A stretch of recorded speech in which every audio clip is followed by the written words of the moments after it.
Okay, welcome back, everybody. Thanks for coming to class, and to those of you who are joining us online, thanks for joining our CEFGroup webinar.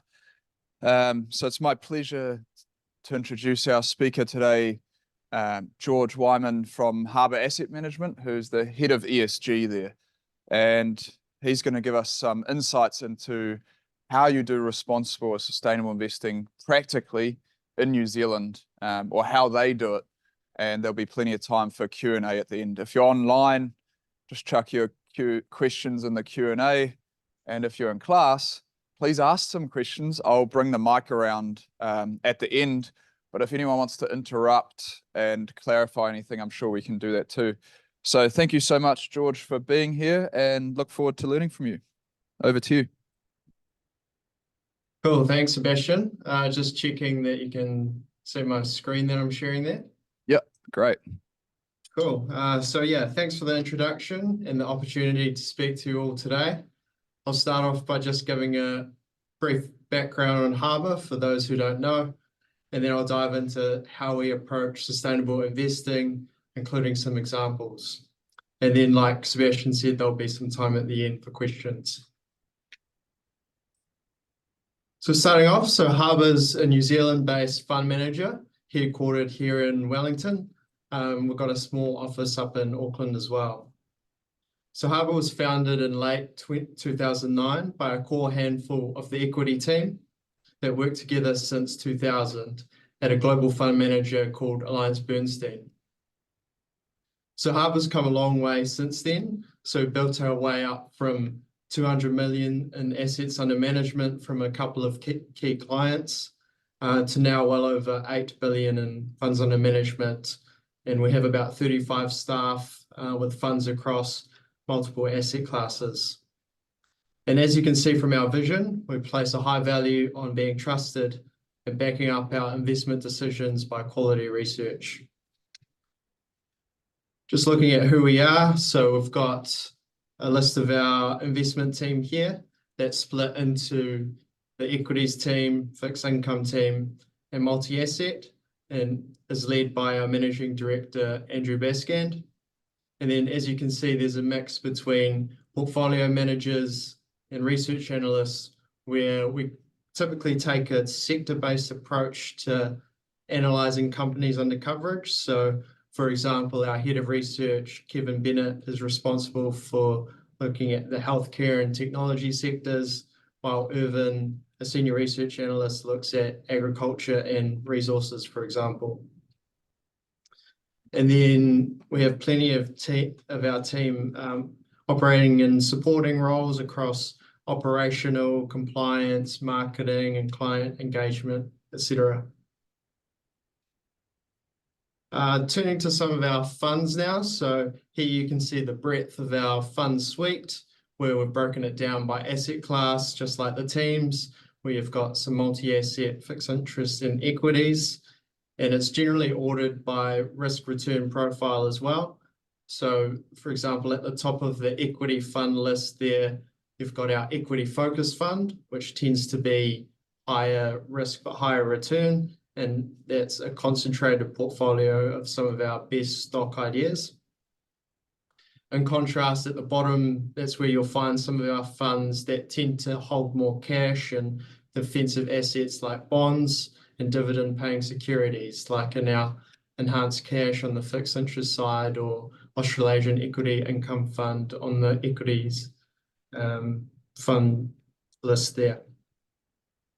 So most of the funds that we offer are managed by us in-house, and we invest across New Zealand and or Australia, whereas for global equities and fixed income, we partner with global managers like T. Rowe Price and PIMCO for the Hunter Global Fixed Interest Fund, leveraging their expertise and experience in managing across other geographies.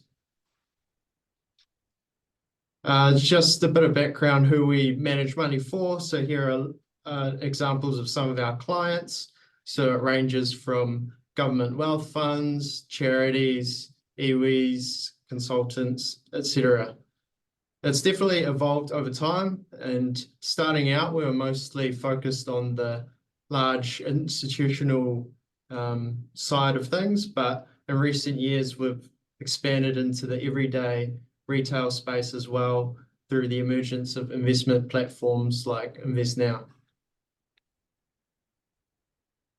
Turning now in terms of our investment philosophy when it comes to investing in equities, we're primarily an active fund manager, meaning that we research individual stocks and pick the ones that we see that have significant growth ahead, which is underappreciated by the market.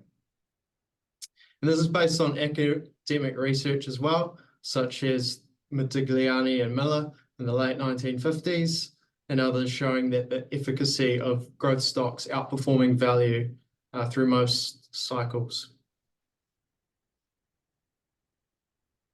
In terms of our investment process, so we use a variety of factors in a quantitative-like framework to rank stock opportunities in that investment universe. So we use a combination of fundamental research that's conducted by our in-house research team, which gets captured through a Harbour analyst rating and ultimately boils down to a buy, hold, or sell rating.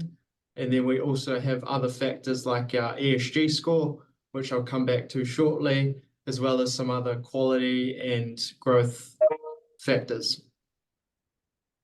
And this leads to an overall score for each company that then gets ranked from best to worst, as you can see from the kind of chart on the right, and provides a framework for our portfolio managers to make investment decisions.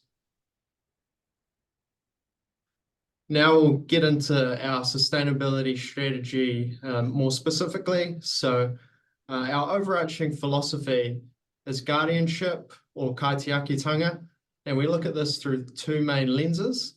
The first is investing well, and then the second is how we act as an entity or corporate citizen. So on the investing side, this is backed up by tangible actions, including our ESG scoring process that integrates into our investment decisions, as well as being active owners as well, where we go and engage with companies and try and promote positive changes. We seek external validation of our processes as well. So we look to external responsible investing organizations like RIA or the Principles for Responsible Investment, which we are signatories to, and have sought certification and submit our processes for annual reviews as well. Then on the kind of acting well side, that's where we've got a voluntary committee set up known as the Footprint Committee that really arranges a variety of initiatives for our entity to manage our waste, our environmental footprint, and choice of charities that we work in the community to try and contribute where we can from a social lens as well. In terms of accountability, so that sits with that committee, but then on the investing side, that primarily sits with me. But both of these lenses come together at the end with sustainability sitting as one of our 6 core company-wide performance objectives, which flows through to remuneration outcomes as well. Just a brief timeline of some of the highlights over the years on our journey. So I think one of the key points is how responsible investing has been a key part of our investment philosophy right from the start. So back in 2010, that's when we made that commitment to the global United Nations Principles for Responsible Investment, as well as the Carbon Disclosure Project as well, to promote better environmental data across the market. And that's where we also implemented our own corporate behavior survey, which is our main tool for assessing ESG performance across our investment universe, in which I'll touch on a bit more later on. And then, like I mentioned as well, so we've sought certification from other organizations such as RIA. So a few of our funds have that accreditation system backing up its process. And we've won some awards as well, such as the one from Mine for Money back in 2021 as Best Ethical Investment Provider. More recently, we had the launch of our Sustainable Impact Fund, which I think was quite a cool development in the space. And we've tried to provide more and more transparency with reports along those lines as well. In terms of how we think about responsible investing strategies, we like to present it in this Venn diagram format where we see exclusions, integration, and impact all being quite separate, although there is overlap and they're not mutually exclusive. So all of them can be used as tools to achieve certain objectives according to investor goals. So starting off with exclusions, it can be a blunt tool that's used for ethically conscious investors who do not want money tied to certain business activities like gambling or tobacco. But the problem is that morals can often vary significantly from person to person. So it can be difficult reaching a consensus on which activities should be avoided in a general pooled investment fund. Integration, on the other hand, aims to incorporate specific environmental, social, and governance risks into the investment process, along with other fundamental and quantitative factors. This can include engagement in voting or stewardship, if you like, as well, which is useful for changing behaviors from companies through leveraging ownership.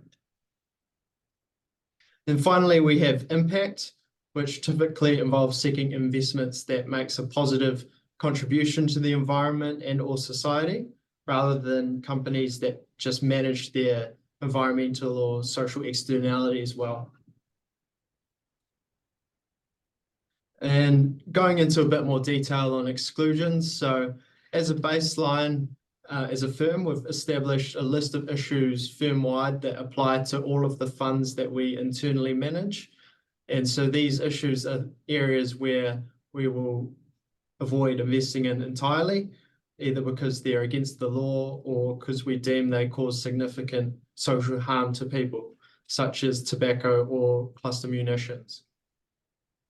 These all have a zero tolerance at the production phase of the activities, so any exposure to these will be excluded from our portfolios.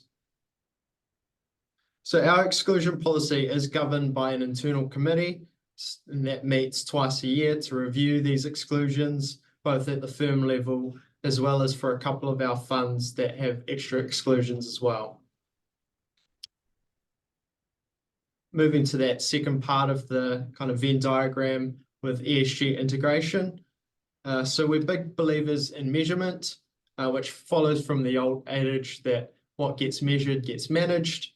And so we do this by collecting data from a few different sources, such as our in-house research in the form of our corporate behavior survey, which I mentioned earlier, and I'll go into a bit more detail in a second, as well as using third-party ESG data providers such as MSCI and ISS. And all of these sources allow us to derive ESG scores for each company in our investment universe. And then we can then integrate that into our process like we saw earlier on the equity side, and then try and act to change through engaging with those companies and actively voting to encourage change. So now going into our corporate behavior survey. So like I said, this is something that we implemented right from the start of Harbour, and it's basically a survey of over now 80 different metrics that we use to rate the performance of companies in our New Zealand investment universe.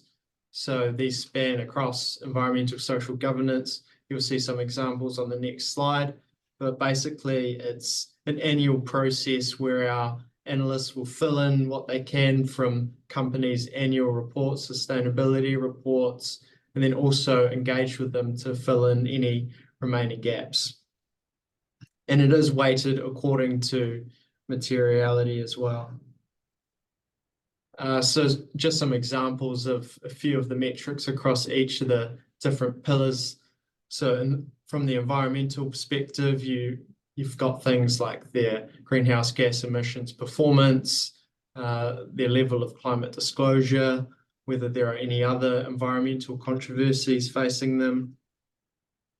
Then on the governance side, you've got the composition of the board, with how independent they are, the structure of executive pay and ethical conduct. And then for social aspects, you have things like health and safety, diversity, as well as human capital management.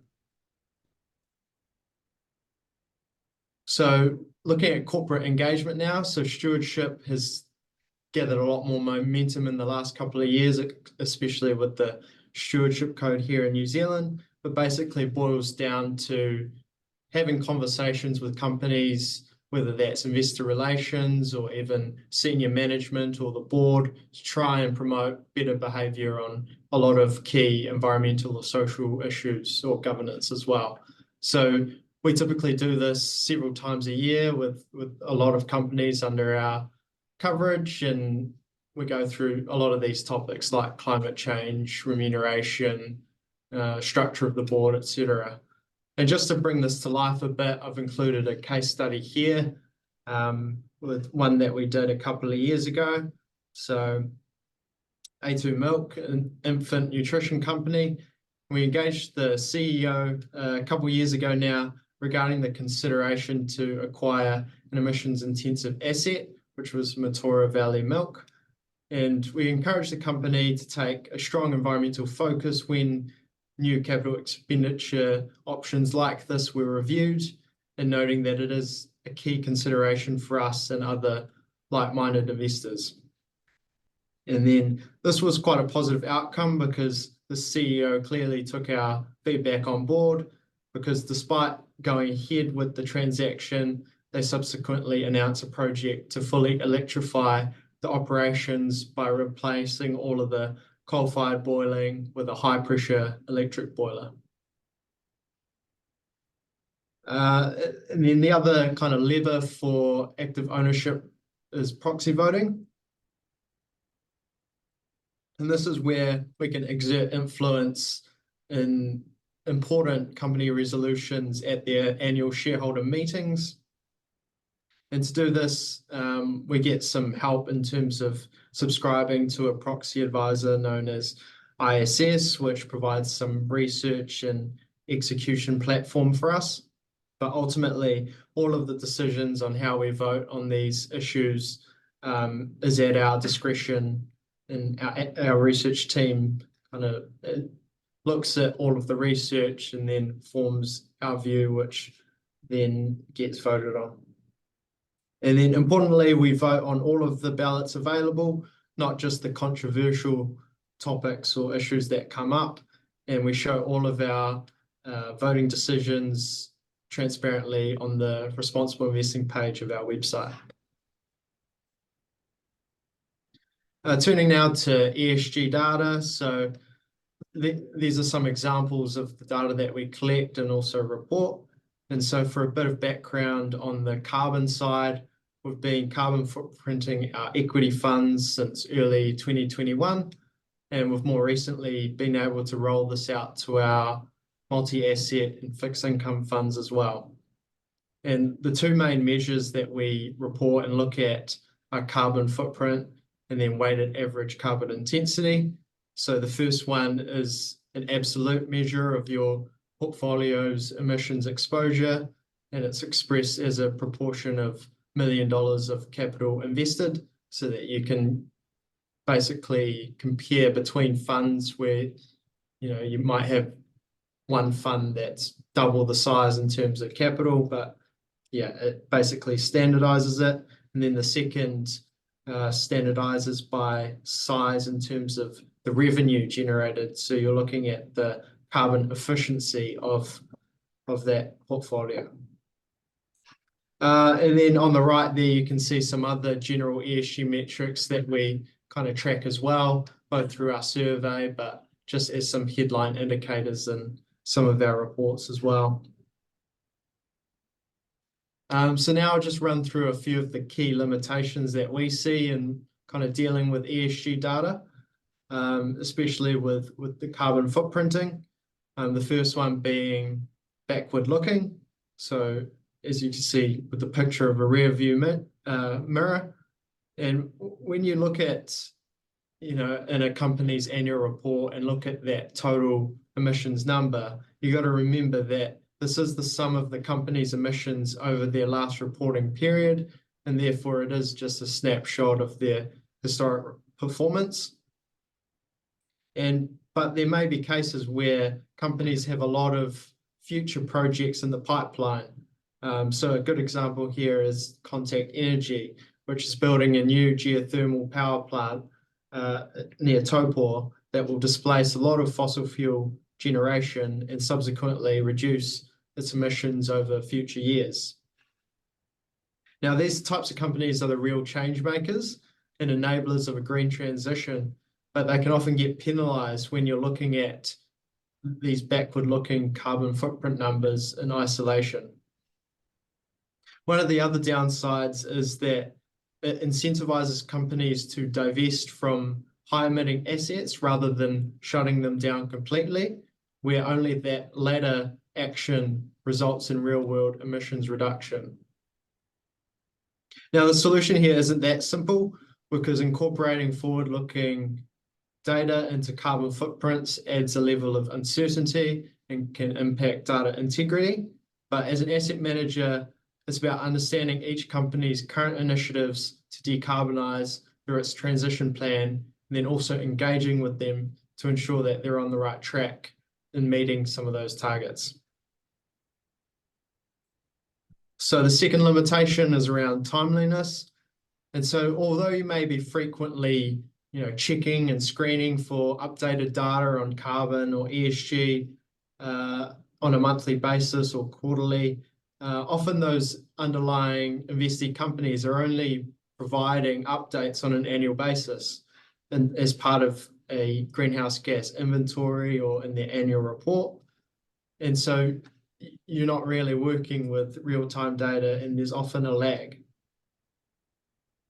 And what makes it worse is that some ESG data providers themselves might also have a lag before data provided in annual reports are reflected in their platforms as well.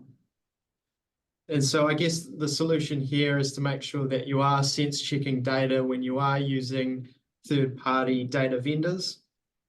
And then especially in cases where you've got companies with high emissions exposure or undergoing significant business transformation. And it may be appropriate to override them with the most up-to-date accurate data, and importantly to report any adjustments to our end clients. Then the final one I'll just touch on is accuracy as well. So a lot of ESG data, particularly with carbon emissions, is self-reported, and not many companies in New Zealand to date have sought assurance or external verification over that data. So a lot of it might not be reliable or maybe subject to revisions in following reporting periods as they improve their methodologies or start going formal processes like Toitū certification. Coverage is another kind of limitation here, where not all companies measure and report their emissions data, although this is changing with new climate regulation unfolding here in New Zealand. And so especially with smaller companies that aren't as well resourced or don't see kind of climate change as material for them, they might not necessarily be measuring it yet. And then the final point around estimated data. So especially when you're working with third-party vendors, they develop their own methodologies for those companies that don't measure or report their own emissions, which can be subject to their own kind of limitations as well. And so the solution here really is to check whether the data that you are looking at is assured or externally verified, and then also just understanding a lot of those assumptions around the data from the company itself or the third-party vendor that you are using. Cool, so I'll now switch speed and just give a couple of examples of our sustainable funds, the first being the Sustainable New Zealand Shares Fund, and then we'll go into the Sustainable Impact Fund as well. So in a nutshell, our Sustainable NZ Shares Fund provides a close to index return while combining both ESG exclusions and integration into the process. The exclusions go wider than our firm-wide policy and are therefore suited to more ethically conscious investors. And in terms of integration, we use a tilting process to favor companies with a better ESG score and vice versa for the negative tilts. So the way the process works is we start with a well-known market index, the new NZX Portfolio Index, and then we apply a range of those exclusion criteria to filter this down. So you can see here, those exclusions go beyond the ones that we mentioned earlier, including areas such as alcohol, gambling, and large carbon emitters as well. So in practice, this carves out investments in companies like Air New Zealand, Genesis, Fonterra, Sky City, Channel Infrastructure, and Turner's Automotive.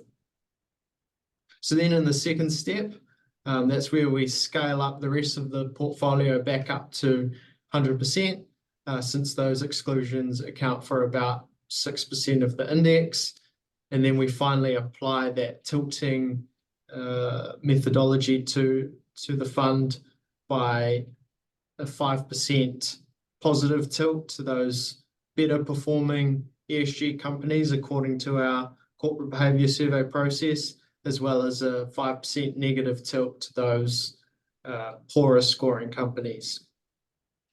So this leads to a final portfolio that both avoids harm through its exclusions, as well as investing in better ESG companies while also maintaining a fairly low risk profile. And then just diving into some of the detail behind some of that exclusion criteria. So we do use different revenue thresholds depending on whether the activity is the production of it or just the sale or distribution of it. So this is to prevent some outcomes like, airports being excluded based on a small amount of their revenue coming from selling alcohol, for example.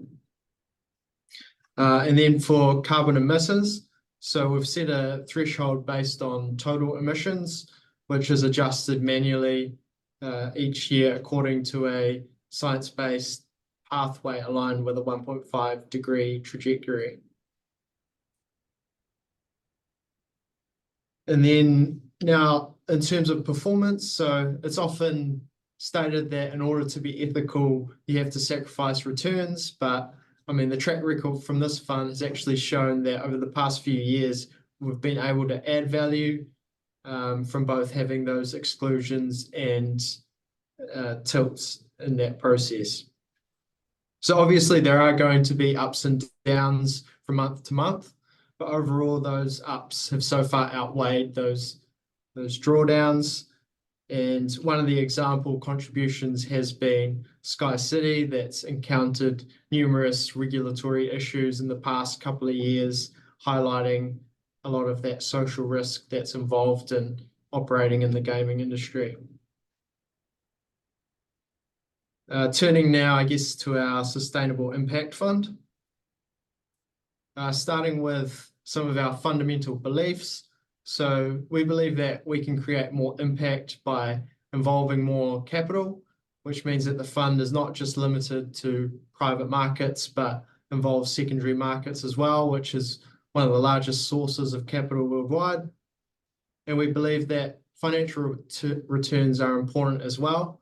Otherwise, impact investing turns into philanthropic investing. So we therefore still target outperformance versus the fund's benchmark. So like we were talking about earlier as well, we like to invest in change makers and innovators. And we utilize a mix of in-house management as well as partnering with some external managers such as T. Rowe Price, Moreover, and Icehouse Ventures, who have expertise on managing global impact funds or private equity as well. And although we would like to have a larger proportion invested in private markets in the fund, the reality is that in order to provide retail investor friendly fund that allows daily liquidity for withdrawing cash, a lot of it does need to be in liquid listed assets. So regarding impact investing more generally, just cover a few of the key concepts that are generally well agreed upon in the industry that tend to lend credibility to various approaches. And the first is avoiding harm, which seems like a no-brainer, but it can be tricky when you are looking at some enabler type companies that may have a high carbon footprint today, but will down the track create some large positive changes. The second is materiality. So ideally, we'd like to invest in companies that are affecting the greatest number of people in need or creating a positive impact to the environment in a significant way. Measurement's also important because we need to be able to track progress. And although ideally this would be tied to a quantitative metric like carbon emissions mitigated or reduced, it's not always practical, especially when you're looking at some of the social areas. And then finally, additionality. So this one can be quite controversial in the impact space, especially when it comes to investing in primary or secondary markets. And our view is that you can look at this in two different ways.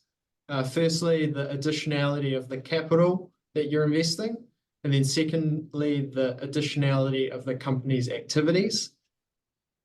So for the former, this tends to be limited to private markets where early stage companies need capital from investors to achieve their mission.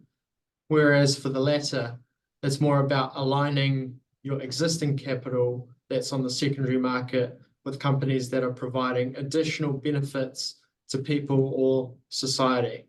So a good example of this might be a renewable energy company like Mercury, which is not only providing renewable energy to customers, but they're also investing in building new wind farms to scale up the amount of clean energy capacity that's in the grid.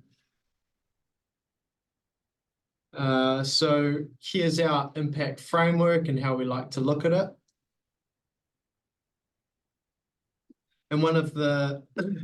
And so we divide this framework under environmental and social, and then further subdivide that into sub-pillars that you can see along the top here, namely climate mitigation, natural capital, resource sustainability, wellness, social inclusion, etc. And then you can further kind of break it down under differing investment themes like renewable energy and energy efficiency, healthcare, etc. And then we've also got some company examples just to bring it to life a bit, as well as some of the impact metrics that we use to look at all of these different sub-pillars and investment themes. Then one of the main frameworks that we look at is the United Nations Sustainable Development Goals. And what we do here is instead of looking at each company and looking at all of the different goals, we try and target one where the company has the most impact. So obviously for a renewable energy company, the goal around climate action and clean and affordable energy are the most relevant here. Whereas, in wellness, a healthcare company would have more impact on the goal on health and well-being. So that's one of the key global frameworks we look at. And we don't just go surface level of the goal, but look at a lot of the underlying indicators as well. And then one of the key tenets of our approach as well is having a strong impact thesis. for qualifying in the fund. And this does tend to be a high bar and goes beyond just having positive ESG characteristics. And you can see some of the examples here. And then just giving an example of an actual security, an impact bond here from Goodman Property Trust. And so we start here with the impact thesis, where buildings form quite a significant part of global emissions, 6.6%, and also how Goodman's bonds are backed up by new development. And they've got a host of other sustainability initiatives, and we measure performance through Green Star ratings, but we are engaging to hopefully use some more granular performance data as well. And then, like I said before, we measure the primary sustainable development goal alignment at the bottom there. But as you can see from the flow chart on the right, we don't just take green bonds and have those qualified by default. It still goes through a rigorous due diligence process where we try and ensure that they are actually true to label. Now on the equities side here, so this is still secondary markets in terms of our Australasian equity sleeve. But an example here is Calix, which is an Australian technology company that's developed a low emissions intensity lime and cement kiln that not only can run on 100% renewable energy, unlike any other kiln that uses internal combustion and fossil fuels, but also provides the lowest cost carbon capture solution. And this is quite a huge opportunity because cement represents 8% of global greenhouse gas emissions.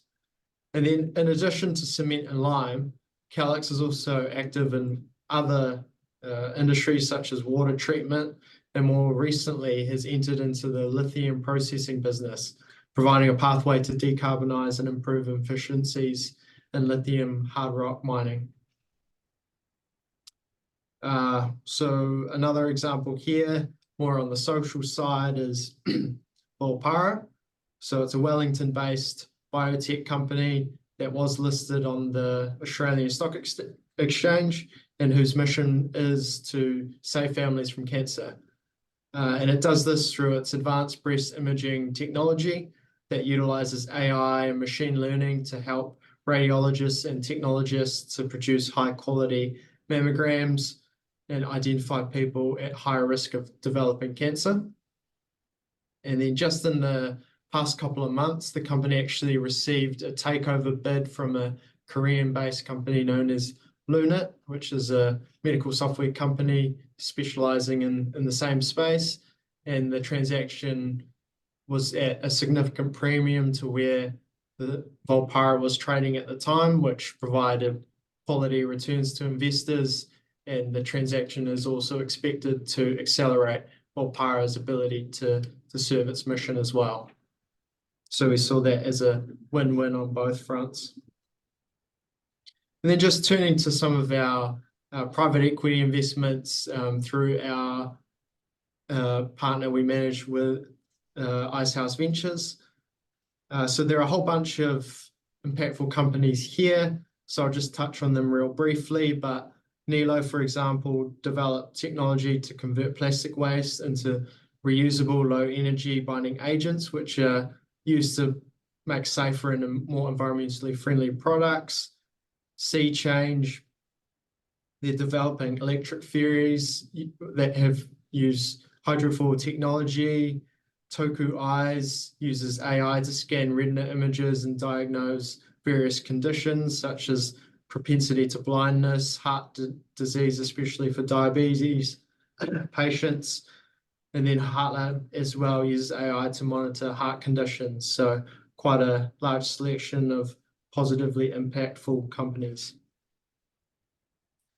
I'll just kind of wrap up here by talking about transparency. So we try to be as transparent as possible when it comes to every holding in our impact fund, detailing all of the rationales behind it and the metrics that we use to track progress, so that investors can have a clear idea on what impacts are being created and to avoid any perceived risk of greenwashing. So obviously the impact field is still evolving as with our approach, but in our view, it's always good to show where you're at and to show some of those changes over time. And then finally, if you wanted to find out more, you can take a look at our impact report yourself, either through scanning, I guess, this QR code, or you should be able to find it online fairly easily by Googling it as well. So with that, I'll kind of wrap up and open it up for any questions from the floor. Thanks, George. Can you hear us? Yeah. Awesome. Anyone got a question? Don't be shy. No? Any questions online? Well, I've got some questions, but you must be sick of those by now, George. I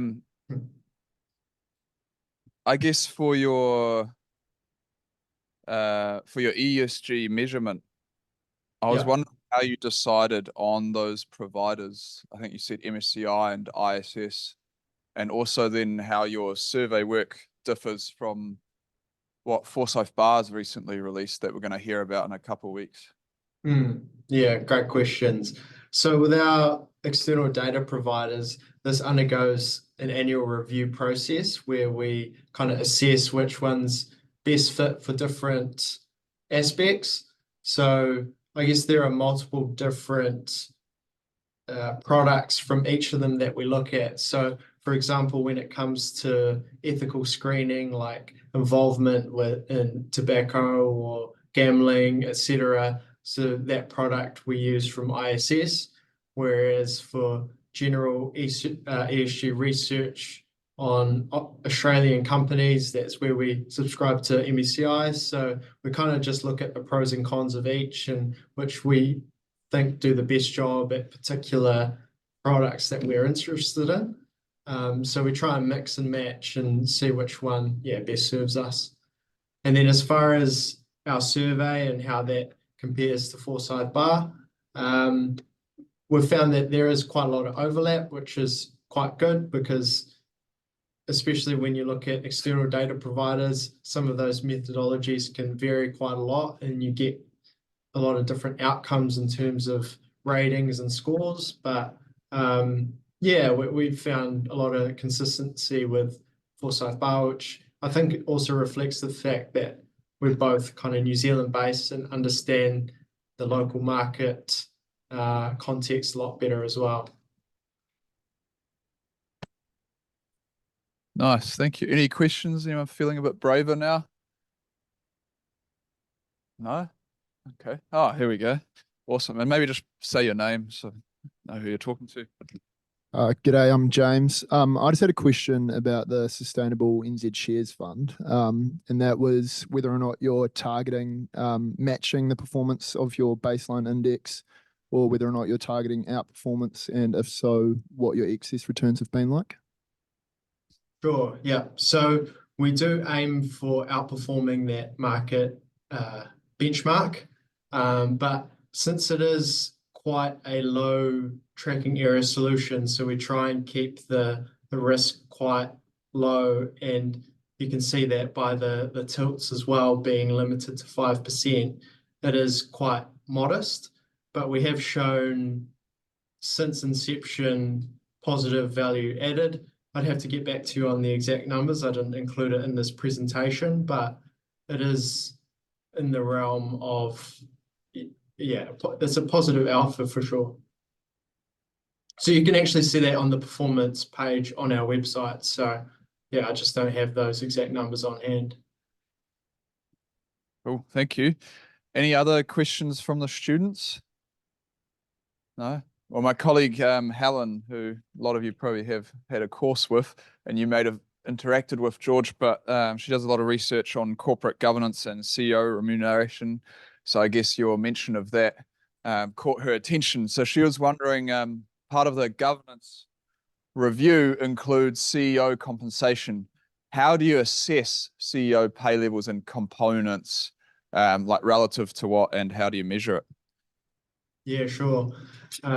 So we look at the structure of the pay packages. So usually these have a fixed component and then a short-term bonus, typically 1 year. And then a lot of companies have a long-term incentive scheme as well, which might be a mix of kind of options or other share-based payments. And then we look at both the vesting period. So how long does it take before you're awarded those long-term incentives, as well as the quantum of it. So whether that's tied to particular performance measures like earnings per share performance, for example, or other non-financial metrics as well. We've seen increasingly companies are adding in carbon targets to their kind of balanced scorecards for their variable remuneration as well. So there's no easy answers, but in totality, we look at a variety of factors to see if they are kind of suitable for each company's situation. Cool.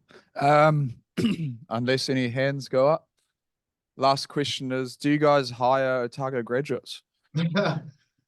Yeah, I mean, we're always open to that as an option. So just look out if there are positions that come up, and I'm sure we'll take them into consideration. Awesome. Please join me in thanking George.